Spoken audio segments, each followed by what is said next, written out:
नमस्कार, TV20 news में आपका स्वागत है। ताज़ा तरीन खबरों के साथ मैं हूं डॉक्टर प्रियंका सोनी। आइए शुरू करते हैं खबरों का सिलसिला फटाफट अंदाज में। जनपद आजमगढ़ के मदरसा शिक्षकों कर्मचारियों का अनावश्यक रूप से जांच के नाम पर वेतन रोकने एवं आर्थिक उत्पीड़न करने के संबंध में नरेंद्र सिंह प्रदेशीय मंत्री ने मुख्यमंत्री उत्तर प्रदेश सरकार से निवेदन किया है कि तत्कालीन विधान परिषद सदस्य चेतनारायण सिंह एवं राज बहादुर सिंह चंदेल द्वारा वर्ष 2017 में विधान परिषद में नियम 105 के अंतर्गत प्रश्न उठाकर मदरसा शिक्षकों के वेतन भुगतान की प्रक्रिया का निराकरण करा दिया था। अब अल्पसंख्यक विभाग द्वारा एसआईटी गठित करके जांच कराने का कोई औचित्य नहीं बनता है। यह केवल उत्पीड़न की दृष्टि से किया जा रहा है। जनपद आजमगढ़ को छोड़कर के सभी जनपदों के मदरसा शिक्षकों एवं शिक्षणेतर कर्मचारियों की नियुक्ति एवं मदरसा की स्थापना नियमानुसार होने के संबंध में जांच कराई गई थी। जनपद आजमगढ़ के सभी मदरसा की स्थापना के समय जो मानक निर्धारित था वो पूर्ण करते हैं। वर्तमान मानक 1987 से पूर्व के मान्यता प्राप्त विद्यालय जो 1974 की नियमावली के अंतर्गत मान्यता प्राप्त हुए हैं, उनके वेतन रोकने का कोई औचित्य नहीं बनता है। इस प्रकार जांच के नाम पर वेतन रोकना मदरसा के शिक्षकों कर्मचारियों को कोरोना वायरस संक्रमण के कारण लॉकडाउन की स्थिति में वेतन जांच के नाम पर रोका जाना शिक्षकों और कर्मचारियों के समक्ष आर्थिक कठिनाई उत्पन्न हो गई है। जनपद आजमगढ़ में जांच के नाम पर अवैध वसूली तथा उत्पीड़न के प्रकरण संज्ञान में आया है। अल्पसंख्यक कल्याण विभाग के मंत्री द्वारा अवगत कराया गया था कि जांच टीम में अर्थ एवं संख्या विभाग के अधिकारी सम्मिलित नहीं होंगे, जबकि वास्तविकता यह है कि जिलाधिकारी आजमगढ़ द्वारा गठित जांच समिति में सहायक अर्थ एवं संख्या अधिकारी आजमगढ़ सम्मिलित है। जांच के नाम पर वेतन रोकना मदरसा शिक्षकों कर्मचारियों के साथ घोर अन्याय है। आप परिषद सदस्य चेतनारायण सिंह को सदन के नेता ने आश्वस्त किया था कि वेतन भुगतान की प्रक्रिया जारी हो जाएगी और वेतन भुगतान भी प्रारंभ हो गया। इस प्रकार पुनः जांच के नाम पर वेतन रोकना मदरसा शिक्षकों कर्मचारियों के साथ घोर अन्याय है। अतः आपसे अनुरोध है कि तत्काल वेतन भुगतान की प्रक्रिया प्रारंभ करने की कृपा करें। मुख्यमंत्री योगी के कल कोरोना संक्रमित जनपद में केवल जिला अस्पताल में ट्रूनाट मशीन का उद्घाटन कर और कोई घोषणा नहीं किया। जनपद की जनता को विश्वास था कि मुख्यमंत्री गरीबों, मजदूरों और किसानों से भी बात करेंगे। ऐसा कहना है हवलदार यादव का। किसी क्वारंटीन सेंटर व हॉटस्पॉट का भी निरीक्षण करेंगे। कोविड-19 के इलाज के लिए पीजीआई अस्पताल चक्रपानपुर, जहां पर मरीजों का इलाज चल रहा है, उसकी जानकारी लेना मुनासिब नहीं समझे। जनपद में गेहूं की खरीदारी के बारे में कुछ नहीं बोले। क्रय केंद्रों पर किसानों का गेहूं नहीं लिया गया। किसान बिचौलियों को औने पौने दामों पर बेचने के लिए मजबूर हो गए हैं। परंपरा के अनुसार मुख्यमंत्री को विधायकों, सांसदों व पार्टी के अध्यक्षों से बात कर जनपद की जानकारी लेनी चाहिए। जो लोग सही बताते, सत्ता पक्ष के लोग केवल अपने चलाने के लिए अधिकारियों की शिकायतें ही किए होंगे। जनपद में पुलिस उत्पीड़न व भ्रष्टाचार चरम सीमा पर है। उन्होंने कहा कि योगी जी प्रदेश की सभी जनता के मुख्यमंत्री हैं, केवल भाजपा के ही नहीं। जनता के पैसे पर एक एक कदम चलने वाले लोगों को जनता के बीच जाने पर उनसे मिलना चाहिए। उनका जनपद में आना व्यर्थ एवं अदूरदर्शी था। समाजवादी पार्टी कल जनपद की समस्याओं को लेकर जिलाधिकारी को ज्ञापन देगी।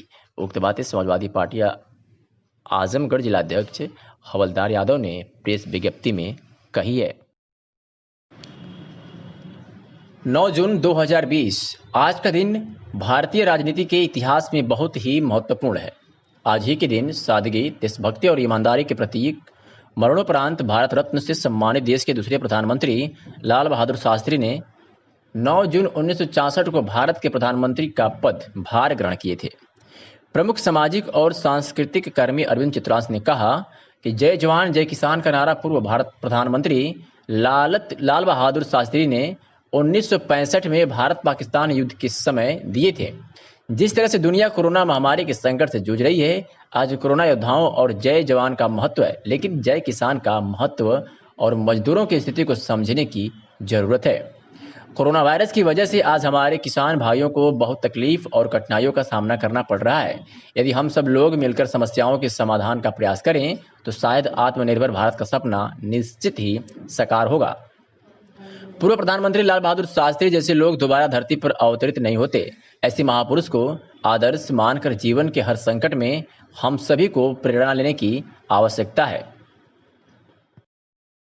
आजमगढ़ मुख्य चिकित्सा अधिकारी डॉक्टर ए के मिश्रा ने बताया कि कोरोना संक्रमण की जांच हेतु पूर्व प्रेषित की गई सैंपल्स की जांच रिपोर्ट में से 2 जांच रिपोर्ट पॉजिटिव प्राप्त हुई है, जिसमें एक व्यक्ति बनावे बाजार गोसाई आजमगढ़ तथा एक व्यक्ति देवारा खास बघावा आजमगढ़ का है। सीएमओ ने बताया कि संबंधित तहसील से रिपोर्ट प्राप्त होने के उपरांत कंटेनमेंट जोन घोषित होगा। उन्होंने बताया कि अब तक कुल 158 कोरोना पॉजिटिव मरीज पाए गए हैं। वर्तमान समय में 103 एक्टिव केस हैं। 52 मरीज स्वस्थ होकर डिस्चार्ज हो चुके हैं तथा 3 मरीज की मृत्यु हो चुकी है। जिला मजिस्ट्रेट राजेश कुमार ने बताया कि लॉकडाउन विस्तारित किए जाने के संबंध में जनपद में कतिपय गतिविधियां सशर्त अवमान्य की गई है। उन्होंने बताया कि दिनांक 8 जून 2020 को देर रात जनपद में नोवेल कोरोना संक्रमण के पूर्व प्रेषित सैंपल की जांच रिपोर्ट आने के उपरांत जनपद आजमगढ़ के राजस्व ग्राम देवारा खास राजा तहसील सगड़ी में एक व्यक्ति के कोविड-19 से संक्रमित होने की पुष्टि हुई है। जिला मजिस्ट्रेट ने कहा कि कंटेनमेंट जोन के निर्धारण के संबंध दी गई व्यवस्था के अनुसार जनपद के मजरा बगहवा राजस्व ग्राम देवारा खास राजा तहसील सगड़ी का संपूर्ण क्षेत्र कंटेनमेंट जोन होगा। पूर्व में 61 कंटेनमेंट जोन घोषित किए जा चुके हैं। अब इस प्रकार कुल 62 कंटेनमेंट जोन हो चुके हैं। जिला मजिस्ट्रेट राजेश कुमार ने बताया कि वर्तमान समय में कोरोना वायरस कोविड-19 संक्रमण से बचाव तथा इस संदर्भ में उत्पन्न परिस्थितियों के परिप्रेक्ष्य में लागू किया गया देशव्यापी लॉकडाउन भारत सरकार गृह मंत्रालय द्वारा दिनांक 30 जून 2020 तक प्रभावी रहने के निर्देश निर्गत किए गए हैं। उन्होंने कहा कि लॉकडाउन विस्तारित किए जाने के संबंध में जनपद में कतिपय गतिविधियां सशर्त अवमान्य की गई हैं। उन्होंने बताया कि दिनांक 8 जून 2020 को जनपद में नोवेल कोरोना संक्रमण की निजी लैब में प्रेषित सैंपल्स की जांच रिपोर्ट आने के उपरांत जनपद आजमगढ़ के राजस्व ग्राम एकदंगी सरवनपुर तहसील बूढ़नपुर में एक व्यक्ति के कोविड-19 से संक्रमित होने की पुष्टि हुई है।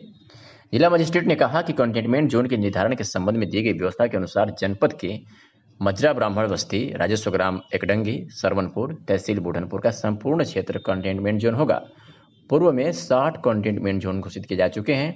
अब इस प्रकार कुल 61 कंटेनमेंट जोन हो चुके हैं। इन क्षेत्रों में कंटेनमेंट जोन प्रोटोकॉल का 100% अनुपालन किया जाएगा। महाराजगंज कोतवाली क्षेत्र के जयराम नगर में 2 पक्षों में कल रात्रि मारपीट हुई, जिसका वीडियो वायरल हो गया है। कल रात्रि 8 बजे के लगभग हरगुण यादव के परिवार के कुछ रिश्तेदार टेम्पो से घर आ रहे थे कि रास्ते के बगल में उषा गौड़ की मड़ई से टकरा गया। इस पर उषा ने संभल कर जाने को कहा। इतना सुनते ही दबंग परिवार के लोग गाली गलौज देने लगे और लाठी डंडा कुल्हाड़ी लेकर गौड़ परिवार पर बरस पड़े। वही उस मड़ई को भी जला डाला। अब गौड़ परिवार थाने जाने लगा तो फिर दबंगों ने उसके बेटे को रास्ते में भी मारा। उक्त घटना की रिपोर्ट लिखाने जब थाने पहुंचा तो मौके पर मौजूद दरोगा मामले को रफा दफा करने में लग गए और पीड़ित को राय मशविरा देकर एनसीआर दर्ज कर छोड़ दिया। अब यह देखना है कि महाराजगंज पुलिस पीड़ित के साथ न्याय करते हुए दबंग परिवार के खिलाफ कार्रवाई करती है या मामले को रफा दफा। कल रात में यहाँ क्या क्या हुआ था? मार भइल रहे, क्या क्या हुआ था, पत्थर उत्थर चलल रहे, कंकड़ पत्थर ईटा पाट। मुकेश बोल सर, हम थाने पे गए तो मैंने बोला सर FIR लिखिए, तो FIR लिखे यानी के बोले तो देवनाथ सिपाही ने बोले 4 लोगों का रिपोर्ट लिखाइए, केस हल्की हो जाएगी, क्योंकि ये 16-17 लोग हैं जो पूरा टीम होके मारे हैं, घर में से घींच के मारे हैं, फड़वा लेके मारे हैं, कट्टा के मुठिया से मारे हैं, एकदम हमारी अग्नि टाटी मंडई ईंट पाथर से मारे हैं, एकदम हमको लोग बेबस कर दिए हैं। हमारे भाई को रास्ते में घेर के मारे हैं सर एकदम। ये तुम्हारी क्या है? ये माता है हमारी, हमारे इनको चोट सर पे कैसे लगी? सर टांगी से मारे हैं, ये सब कटी है। पिता हमारे लाचार हैं, बोल नहीं पाते हैं, बेबस है, मजबूर है, इनको मारे हैं, कट्टा के मुठिया से मारे हैं, ये सब एकदम चोट घायल कर दिए हैं।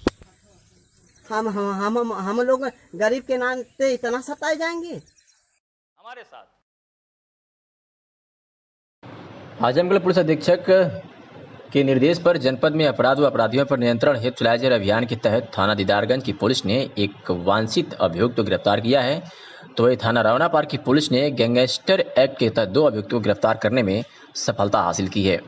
अगर थाना सिधारी की बात करें तो थाना सिधारी की पुलिस ने 3 नफर वांछित अभियुक्तों को गिरफ्तार करके बड़ी सफलता हासिल की है। तो वही जनपद आजमगढ़ के विभिन्न थाना क्षेत्रों द्वारा शांति व्यवस्था हेतु कुल 55 व्यक्तियों के विरुद्ध 151 CRPC की कार्रवाई की गई है।